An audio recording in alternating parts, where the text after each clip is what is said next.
Welcome to Infinity IQ Plus. Hello students, welcome back.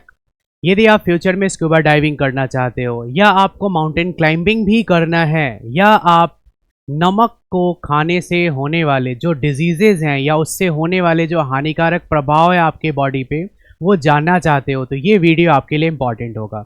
वैसे तो ये क्लास 12 सॉल्यूशन का एक टॉपिक है जिसमें आज हम 3 मेडिकल कंडीशन के बारे में पढ़ेंगे। स्कूबा डाइवर्स को एक मेडिकल कंडीशन फेस करना पड़ता है कॉल्ड बेंड्स। दूसरा जो मेडिकल कंडीशन है वो माउंटेन क्लाइंबर से रिलेटेड है जिसे हम बोलते हैं एनॉक्सिया।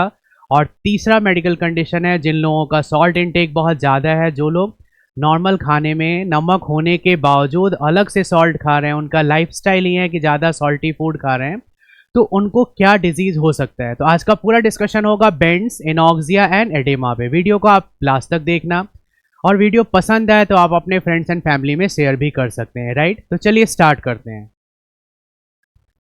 पहला मेडिकल कंडीशन जो हम आज डिस्कस करेंगे वो है बेंड्स।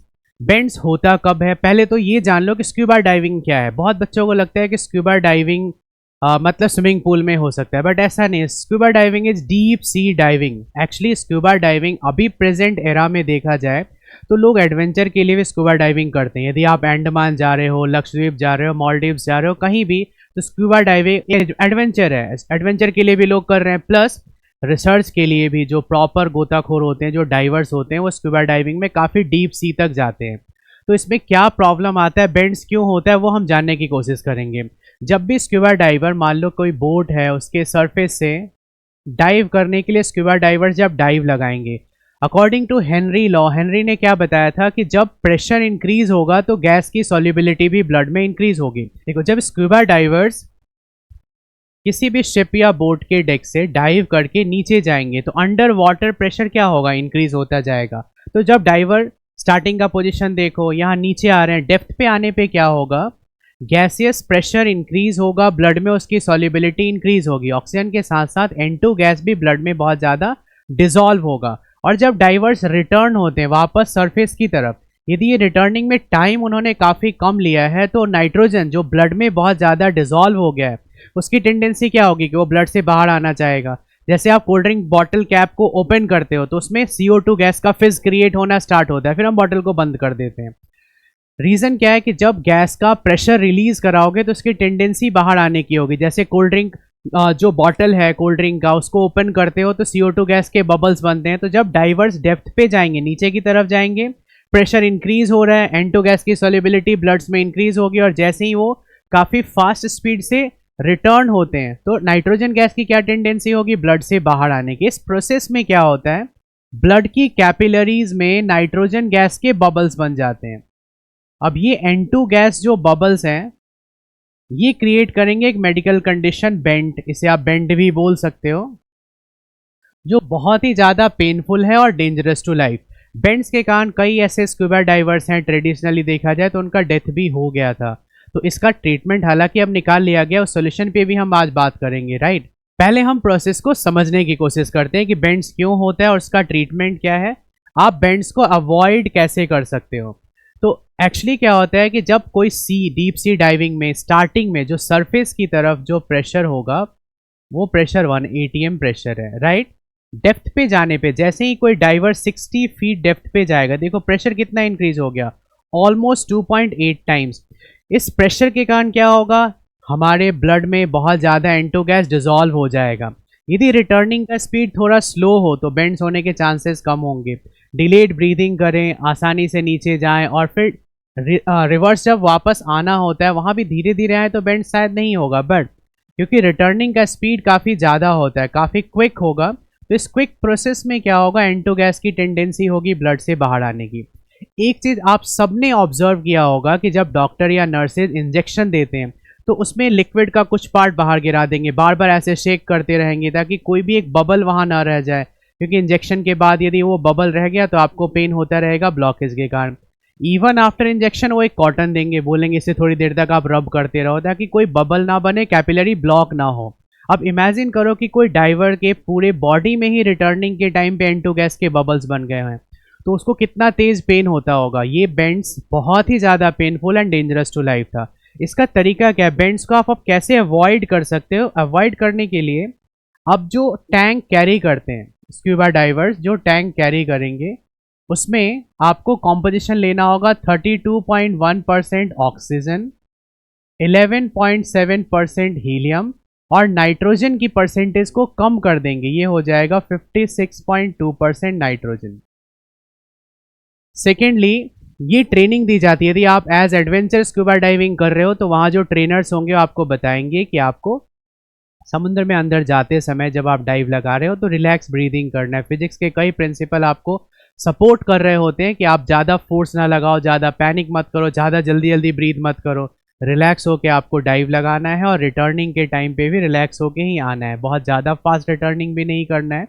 और यदि हमने नाइट्रोजन गैस की परसेंटेज को कम कर दिया ऑलरेडी टैंक में और हीलियम मिला दिया, अब बहुत बच्चे क्वेश्चन करते हैं कि हीलियम को ही क्यों एज अ डाइलुएंट हम यूज़ करते हैं, क्योंकि हीलियम लीस्ट सॉल्युबल गैस, यदि हम इसे केमिस्ट्री के लैंग्वेज में समझें तो हीलियम की KH value Henry law constant highest है, तो ये ब्लड में बहुत कम सॉल्युबल होगा और इसके कारण N2 गैस का जो बबल फॉर्मेशन भी रुक जाएगा, क्योंकि इसके कारण ही N2 की परसेंटेज भी 78% से 56.2 हो गई। तो बेंड्स कब होगा, एक सिंपल क्वेश्चन है, आप लोग कमेंट में बताओ कि जब डाइवर्स नीचे डेप्थ पे जा रहे होंगे या जब वो क्विकली रिटर्न हो रहे होंगे। तो क्या आंसर है, क्विकली रिटर्न हो रहे होंगे। रिटर्निंग के टाइम पे ब्लड की कैपिलरी में क्या फॉर्म हो जाएगा, N2 गैस बबल, जो कैपिलरी को ब्लॉक करेगा to create a medical condition bends. Bends को अवॉइड करने के लिए जो टैंक डाइवर कैरी कर रहे हैं उसमें डाइल्यूशन हीलियम के साथ करते हैं, क्योंकि हीलियम एक लीस्ट सॉल्युबल गैस है, इसकी केएच वैल्यू हाईएस्ट होने के कारण। तो ये एक मेडिकल कंडीशन हेनरी लॉ के एप्लीकेशन से रिलेटेड था जो स्क्यूबा डाइवर्स फेस करते हैं during returning from depth, right. Next medical condition जो हम डिस्कस कर रहे हैं वो है माउंटेन क्लाइंबिंग से रिलेटेड। यदि आपने फ्यूचर में ये प्लान किया हुआ है कि आपको माउंटेन क्लाइंबिंग करना है, हेनरी लॉ क्या है, जब हाई प्रेशर होगा तो गैस की सॉल्युबिलिटी ब्लड में बढ़ जाएगी, किसी लिक्विड में बढ़ जाएगी।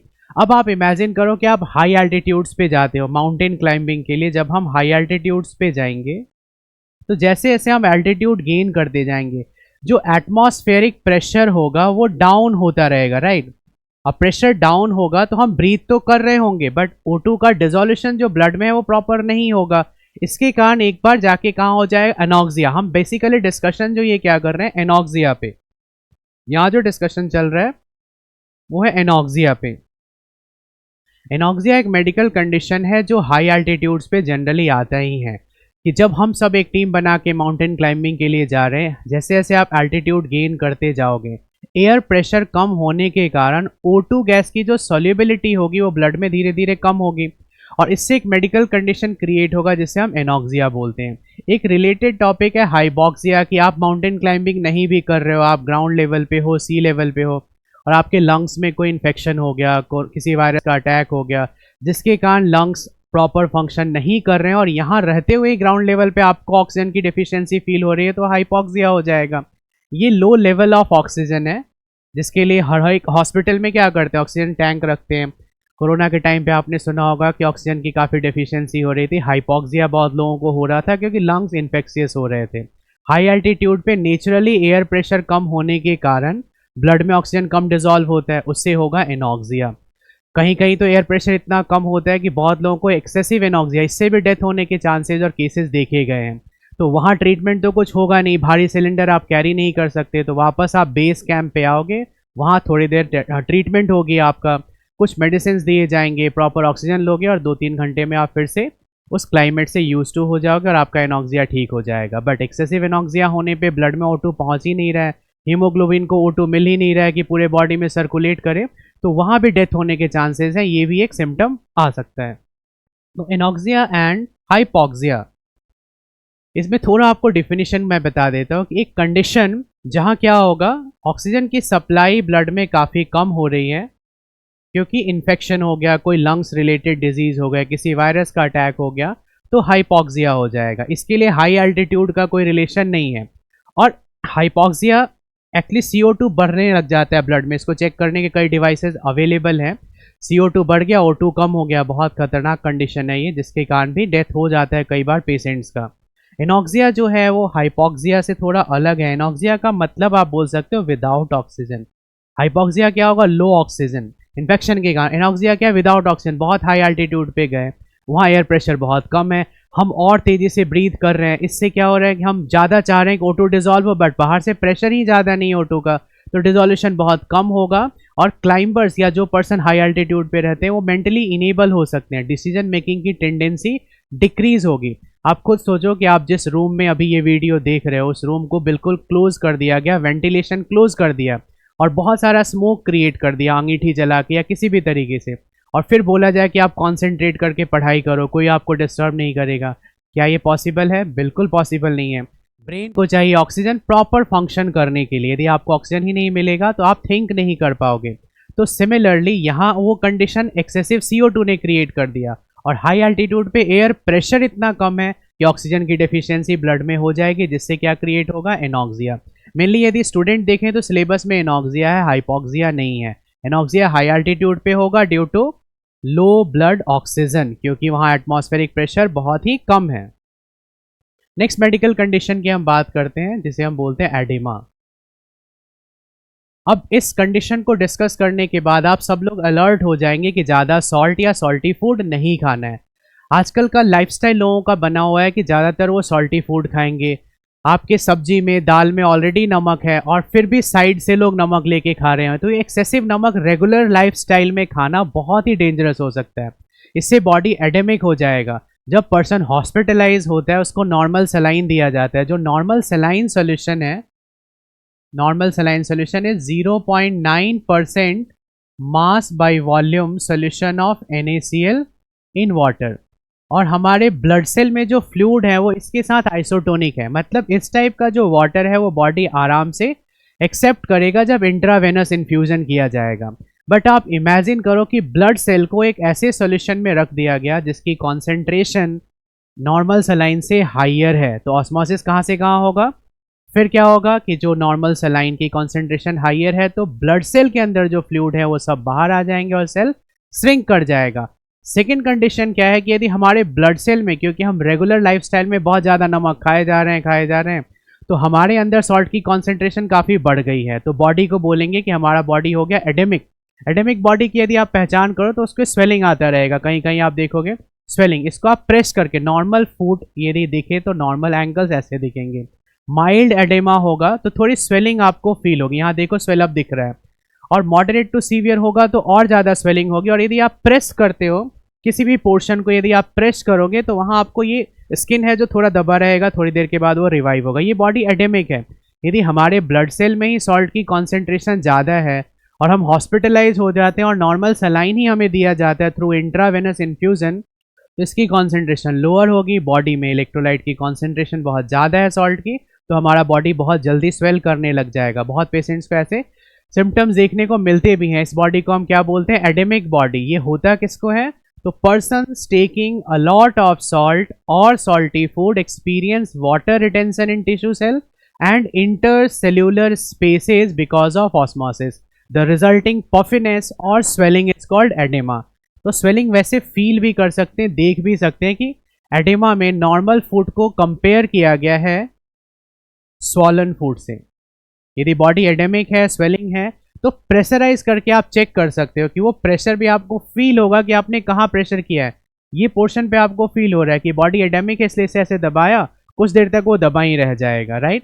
इसको चेक करने का डॉक्टर भी यही तरीका निकालते हैं कि बॉडी एडेमिक है या नहीं। जहाँ स्वेलिंग होगा वहाँ ऐसे दबाएंगे, प्रेस करेंगे, कुछ टाइम तक आप देखोगे वो ऐसे ही दबा रहेगा, फिर धीरे धीरे रिवाइव होगा। तो लाइफस्टाइल से अभी भी हम अलर्ट होके रेगुलर डाइट में बहुत ज़्यादा नमक की ज़रूरत नहीं होती। यदि आप WHO का डेटा देखो तो 1 ग्राम भी सफिशिएंट है। बट लोग क्या करते हैं, खाने में नमक है, अलग से नमक खा रहे हैं, चाट मसाला, काला नमक, फ्रूट चाट पे नमक, नमक ही नमक। ये बहुत ज़्यादा खतरनाक हो सकता है। हाई BP के लिए भी ये रिस्पॉन्सिबल हो जाएगा, बॉडी को ये एडेमिक भी बना देगा, राइट। तो एडेमा के भी कई ग्रेड्स हैं, जैसे ग्रेड 1 प्रेस करोगे तो देखो यहाँ पे आपको ज़्यादा प्रेस होता हुआ नहीं दिखेगा। ग्रेड 2 में ये डेप्थ आपको बढ़ता हुआ दिख रहा है। ग्रेड 3 में और ज़्यादा हम प्रेशराइज कर पा रहे हैं, और ग्रेड 4 में तो कुछ ज़्यादा ही हो रहा है, कुछ ज़्यादा ही एक्सेसिव स्वेलिंग देखने को मिलेगी।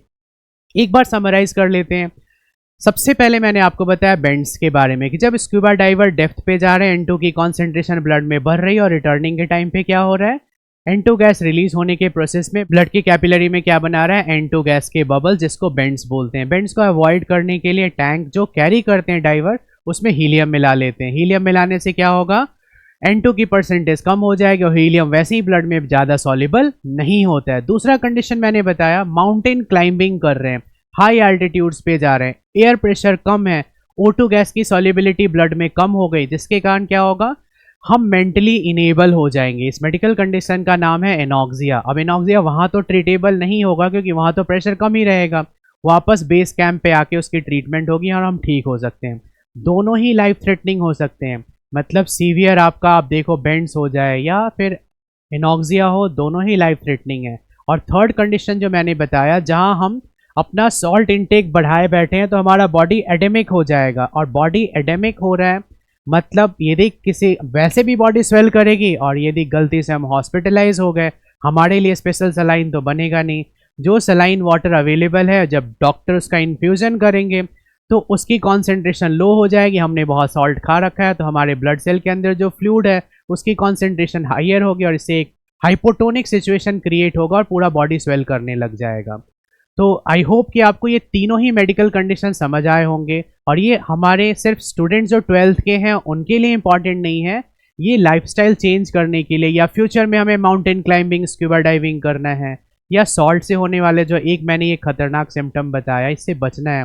तो वीडियो सबके लिए इंपॉर्टेंट है, और मैं उम्मीद करता हूँ कि आपको ये वीडियो समझ आया तो आप अपने फ्रेंड एंड फैमिली में शेयर करेंगे ताकि सब लोग इससे अवेयर हों। साथ साथ हमें सपोर्ट करने के लिए हमारे चैनल इन्फिनिटी IQ प्लस को आप सब्सक्राइब कीजिए, वीडियो को लाइक कीजिए और कमेंट करके बताइए कि हमारे वीडियोस आपको समझ आ रहे हैं या नहीं, और आप इससे कितना रिलेट कर पा रहे हो और कितना वैल्यू आपके लाइफ में ऐड हो रहा है। तो चलिए वीडियो को यहीं आज फिनिश करते हैं। Thanks for watching. Follow and subscribe us for more.